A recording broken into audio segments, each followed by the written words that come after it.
Welcome to the Leo. గత 2 రోజులుగా ఏదైతే టీటీడీ చైర్మన్ బిఆర్ నాయుడు మీద ఒక భారీ కుట్ర పన్ని ఆయనకు కొన్ని సంబంధాలు అంటగడుతూ ఆయన పరువును దిగజార్చి ఆయన్ని టీటీడీ నుంచి తప్పించాలని ఆ వైసీపీ చేసిన ప్రయత్నాలు ఉన్నాయో అవన్నీ కూడా పూర్తిగా బెడుసుకొట్టాయి. ఇప్పుడు ఒక్కొక్క నిజం కొద్దిగా బయటకు వస్తుంది. తాజాగా ఎవరైతే బిఆర్ నాయుడుతో సంబంధాలు ఉంటాయంటూ ఒక మహిళ ఫోటోని సోషల్ మీడియాలో పోస్ట్ చేసి ఆవిడ వ్యక్తిగత జీవితాన్ని బయట పెట్టారు. ఎవరైతే ఆవిడ ఫోటోను ఉపయోగించి డీప్ ఫేక్ చేశారో వారందరి మీద కూడా తెలంగాణలోని cyber crime police station Rayadurg police station లో అయితే ఆ ఫిర్యాదు అయితే చేయడం జరిగింది. ఆల్రెడీ దీని మీద ఆ ఎఫ్ఐఆర్ కూడా నమోదైంది.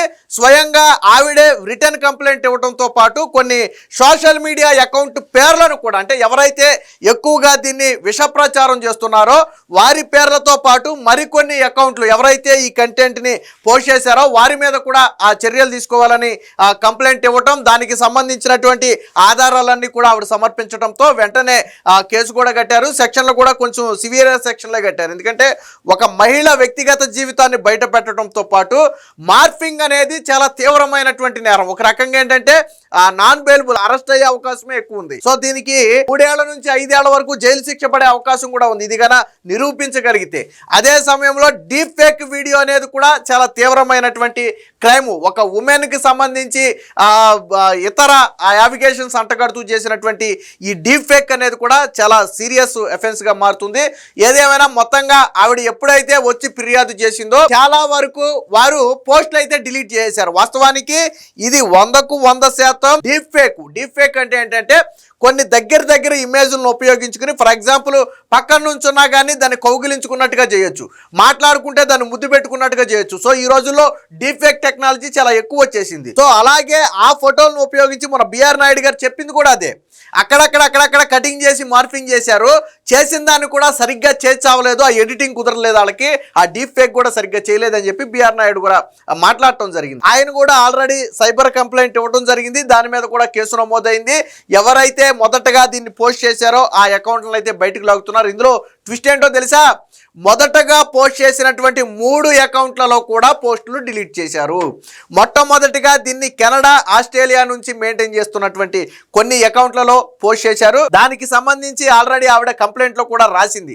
ఎవరైతే ఆస్ట్రేలియా, కెనడా నుంచి ఈ అకౌంట్లు రన్ చేస్తున్నారో వాళ్ళు మొదటగా పోస్ట్ చేసి అందరూ డౌన్లోడ్ చేసుకున్న తర్వాత దాన్ని డిలీట్ చేశారు. అంటే వాళ్లకు అంటకుండా, మట్టి అంటకుండా వాళ్ళు వెంటనే డిలీట్ చేసుకున్నారు. బట్ అప్పటికే లింకులన్నీ కూడా సేవ్ చేసి ఉన్నాయి. బట్ ఇప్పుడు ఏంటంటే ఆ లింకులు డిలీట్ అని వస్తుంది, అందులో పోస్టులు కనపట్ల. వాళ్ళు వితిన్ హాఫ్ అన్ అవర్ 1 అవర్లోనే డిలీట్ చేశారు. ట్విస్ట్ ఏంటో తెలుసా? ఈ వీడియో రావటానికంటే ముందే ఆ బిఆర్ నాయుడుకి సంబంధించినటువంటి విషయాలు బయటకు వస్తున్నాయని చెప్పి సటైరికల్ గా కొంతమంది ఆ వైసీపీ వాళ్ళు పోస్టులు కూడా పెట్టారు. మరి వీళ్ళకి ఎలా తెలుసు? అది అనూహ్యంగా బయటకు వచ్చిన వీడియో అయి ఉంటే ముందు రోజు, అంటే ఈరోజు నైట్ 10-11 గంటల సమయంలో బయటకు వచ్చింది అనుకుంటే సాయంత్రం 5-6 గంటల సమయంలోనే రెడీగా ఉండండి అని చెప్పి కొంతమంది పోస్టులు కూడా పెట్టారు. అంటే ఒక ప్రీ ప్లాన్డ్ ఈ వీడియో వీళ్ళు రెడీ చేస్తున్నారు కాబట్టి వాళ్ళకు దాని గురించి తెలుసు కాబట్టే దీన్ని పెట్టారు. బట్ దీన్ని బిఆర్ నాయుడు కూడా చాలా సీరియస్గా తీసుకోవడం జరిగింది. అదే సమయంలో ఎవరి మీద అయితే ఒక మహిళ మీద ఎలిగేషన్ చేశారో ఆ మహిళ కూడా దీన్ని సీరియస్గా తీసుకోవడంతో ఇప్పుడు ఆల్రెడీ కంప్లైంట్ అయితే పెట్టడం జరిగింది. చాలామంది సోషల్ మీడియాలో, ముఖ్యంగా ఫేస్బుక్లో ఈ పోస్టులు అయితే డిలీట్ చేశారు. ఎందుకంటే మెటా చాలా సీరియస్గా రియాక్ట్ అవుద్ది. అందుకని వెంటనే ఏం చేశారంటే ముందు ఫేస్బుక్లో డిలీట్ చేశారు. ఇంకేదన్నా కొద్ది గొప్ప పోస్టులు ఉంటే ఒక ఇందులో మాత్రమే ఉండాలి, ట్విట్టర్లో మాత్రమే ఉండాలి. ఎందుకంటే దాంట్లో చర్యలు అనేవి కొద్దిగా డిలేగా ఉంటాయి. యూట్యూబ్ కావచ్చు, ఫేస్బుక్ కావచ్చు, ఇన్స్టాగ్రామ్ కావచ్చు, దాదాపుగా వీటన్నిటిలో కూడా ఆ పోస్టులన్నీ కూడా డిలీట్ చేసినట్టుగా తెలుస్తుంది. సో ఆవిడ ఏం కంప్లైంట్ ఇచ్చారనేది కూడా ఒకసారి మన దగ్గర ఎఫ్ఐఆర్ కాపీ ఉంది. ఏం సెక్షన్ పెట్టారు, ఎవరి మీద ఉందనేది ఒకసారి చూద్దాం. సో ఇదే ఎఫ్ఐఆర్ కాపీ మనం చూడొచ్చు. ఫస్ట్ ఇన్ఫర్మేషన్ రిపోర్ట్ అని చెప్పి ఇచ్చారు. ఇక్కడ సైబరాబాద్ డిస్టిక్ రాయదుర్గం పోలీస్ స్టేషన్లో అయితే ఈ కంప్లైంట్ అయితే లాడ్జ్ చేశారు. దానికి ఎఫ్ఐఆర్ నెంబర్ 244/2026 అని చెప్పి డేటు 2వ తారీఖు మార్చి 2026. సో సెక్షన్లు కూడా కొంచెం సివియర్ సెక్షన్లో పెట్టినట్టుగా అయితే మనకు తెలుస్తుంది. 319, 335, 353 BNS యాక్ట్తో పాటు 66C, 66D, 67 ITA. సో ఈ 3 సెక్షన్లు 66, 67 అనేవి ఈ సెక్షన్లు ఏవైతే ఉన్నాయో ఇవి కొంచెం సీరియస్ ఎలిగేషన్స్ ఉన్నటువంటి సెక్షన్లు. ముఖ్యంగా ఉమెన్కు సంబంధించి ఫేక్ చేయడం కావచ్చు, వాళ్ళ పరువుకు భంగం కలిగించడం కావచ్చు, దానికి సంబంధించినటువంటి ప్రధాన సెక్షన్లు. ఈ సెక్షన్లు కన్నా కోర్టు సీరియస్గా తీసుకుంటే, అంటే అది ఫేక్ అని నిరూపించబడితే మాత్రం దాదాపుగా 3 ఏళ్ల నుంచి 5 ఏళ్ల వరకు జైలు శిక్ష కూడా పడే అవకాశం ఉంది ఈ సెక్షన్ల కని కూడా చాలామంది చెప్తున్నారు. సో కంప్లైంట్లో ఏం రాశారు అనేది కూడా మనం ఇక్కడ చూడవచ్చు. ఇక డీటెయిల్ అంటే డేటు టైం అన్నీ కూడా ఇక్కడ మెన్షన్ చేశారు. రిటర్న్ కంప్లైంట్ ఇవ్వడం కూడా స్వయంగా ఆవిడే స్టేషన్కి వెళ్ళి రిటర్న్ కంప్లైంట్ అయితే ఇచ్చారు. దానికి సంబంధించి ఇక్కడ చూడొచ్చు. అలాగే కింద కంప్లైంట్లో ఏముందో ఒకసారి చూద్దాం. సో ఆల్రెడీ దీన్ని కోర్టుకు కూడా పంపడం అయితే జరిగింది పోలీసులు. సో పోలీసులు ఇక్కడ డేట్ వేసి రాశారు. So received a complaint from Tadepalli Indulekha అని చెప్పి వాళ్ళ డీటెయిల్స్తో ఒకటి రాశారు.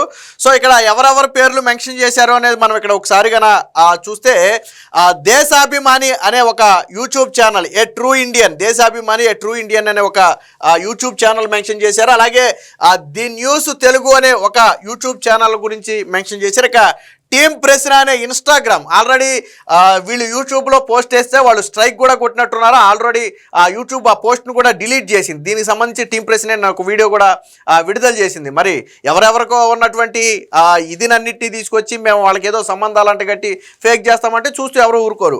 సో ఇన్స్టాగ్రామ్ అకౌంట్ మీద ఇచ్చారు. అలాగే వైఎస్జే సఫీ షవన్ అనే ఒక ఇన్స్టాగ్రామ్ అకౌంట్, అలాగే వైఎస్జే 2.0 అనే ఒక ఫేస్బుక్ అకౌంట్, అలాగే తుని అసెంబ్లీ మీడియా మ్యాటర్స్ అనే ఒక Facebook account, red TV Telugu అనే ఒక యూట్యూబ్ ఛానల్స్, జగనన్న కనెక్ట్స్ అనే ఒక యూట్యూబ్ ఛానల్స్. ఇది జగనన్న కనెక్ట్స్ యూట్యూబ్ ఛానల్తో పాటు ట్విట్టర్ అంటే ఎక్స్ ఖాతాలో కూడా దారుణమైన పోస్టులు అయితే పెట్టినట్టుగా అయితే తెలుస్తుంది.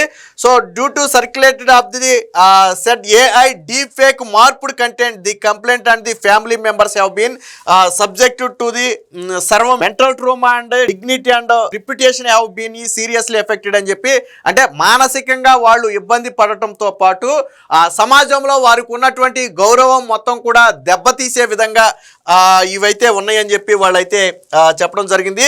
సో దీనికి సంబంధించి పోలీసులు కన్క్లూజన్ ఇవ్వడం, దీన్ని ఆల్రెడీ ఇన్వెస్టిగేషన్ స్టార్ట్ చేసినట్టుగా కూడా పోలీసులు అయితే చెప్తున్నారు. ఎప్పుడైతే ఇది డీప్ ఫేక్ అని చెప్పి బిఆర్ నాయుడు బయటకు వచ్చి నేను దీని మీద సీరియస్గా వెళ్తాను, లీగల్గా వెళ్తాను, ఎవరిని కూడా వదిలిపెట్టను, పైగా దీని వెనక ప్రోత్సహించిన వారిని కూడా బయటకు లాగుతానని చెప్పి ఎప్పుడైతే మన బిఆర్ నాయుడు వీడియో బయట పెట్టి మాట్లాడటం జరిగిందో, ఆయన మీడియా ముందుకు వచ్చి మాట్లాడటం జరిగిందో, దాంతో చాలామంది భయపడి ఏంటంటే పోస్టులు డిలీట్ చేశారు. ఎందుకు వచ్చిన రిస్క్, ఆ అకౌంట్లు కోల్పోయే అవకాశం ఉంటుంది ఒకటి. రెండోది ఏంటంటే కేసులు పడితే ఇబ్బంది పడతామేమోననే ఒక, ఎందుకంటే ఈ మార్పుడు డీప్ ఫేక్ అనేది సీరియస్ అఫెన్స్, అది అందరికీ తెలిసిన విషయమే.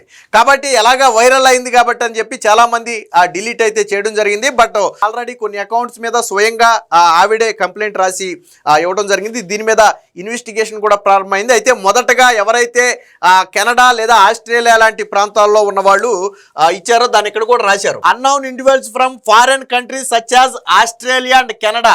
సో మొదటగా వాళ్ళు దీన్ని పోస్ట్ చేశారు, ఆ తర్వాత డిలీట్ చేశారు. అంటే చాలా ఇది ఒక స్ట్రాటజీ ప్రకారం చేసినటువంటి. దీనికి మీకు ఇంకొక ఉదాహరణ కూడా చూపిస్తా చూడండి ఒకసారి. సో ఇది ఇక్కడ చూడండి, ఈ పేరు బిఆర్ నాయుడు, ఈ పేరు సేనాకాలం యాద్ ఉంటుందని చెప్పి ఒక పోస్ట్ పెట్టారు. ఎప్పుడు ఇది ఫిబ్రవరి 28, 10:18 వీళ్ళు పెట్టినటువంటి పోస్ట్ ఇది.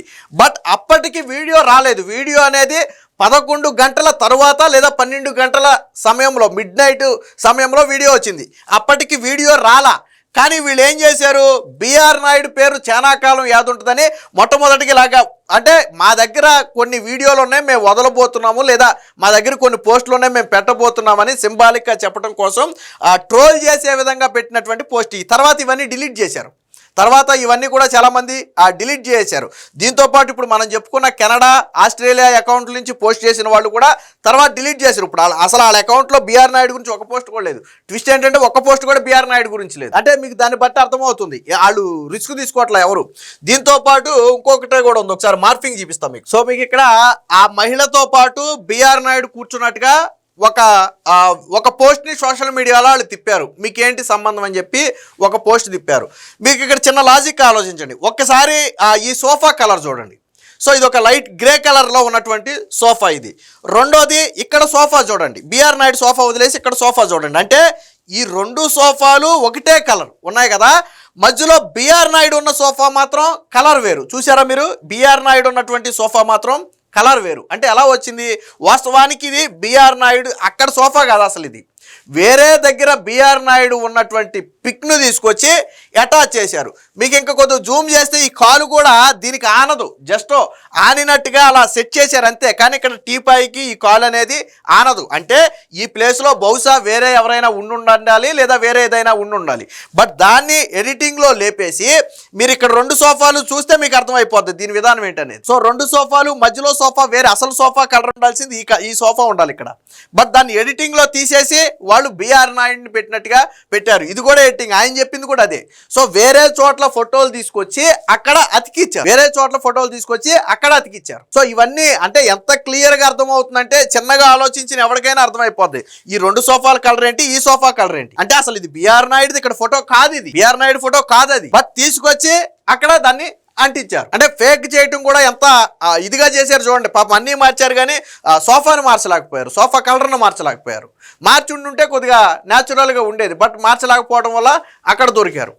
అంటే ప్రతిదీ కూడా చేసింది ఫేకే. ఫేక్ కాకపోతే అకౌంట్లో పోస్టులు డిలీట్ చేయాల్సిన అవసరం లేదు. అసలు మొదట పోస్ట్ చేసిన వాడే ఇప్పటి వరకు మళ్ళీ దాని మీద పోస్ట్ చేయాలి, అకౌంట్లో పోస్టులు డిలీట్ చేశారు. కంప్లైంట్ ఇచ్చిన తర్వాత మరికొంతమంది డిలీట్ చేశారు. అంటే బిఆర్ నాయుడు మీద జరిగింది కేవలం కుట్ర మాత్రమే. బిఆర్ నాయుడు గారు చాలా హ్యాపీగా చెప్పాడు. ఆయన 32 సంవత్సరాల నుంచి వాళ్ళు ఫ్యామిలీ ఫ్రెండ్, వాళ్ళ ఇంటికి మేము వస్తాం, మా ఇంటికి వాళ్ళు వెళ్తాం, మేము కలిసి టూర్లకి వెళ్తాం. అనేక సందర్భాల్లో కలిసి బయట ప్రదేశాలకు 3 సార్లు వెళ్ళాం, ఫ్యామిలీలతో కలిసి వెళ్ళాం. వాళ్ళ ఫ్యామిలీ మా ఫ్యామిలీ కలిసి ఉంటాం.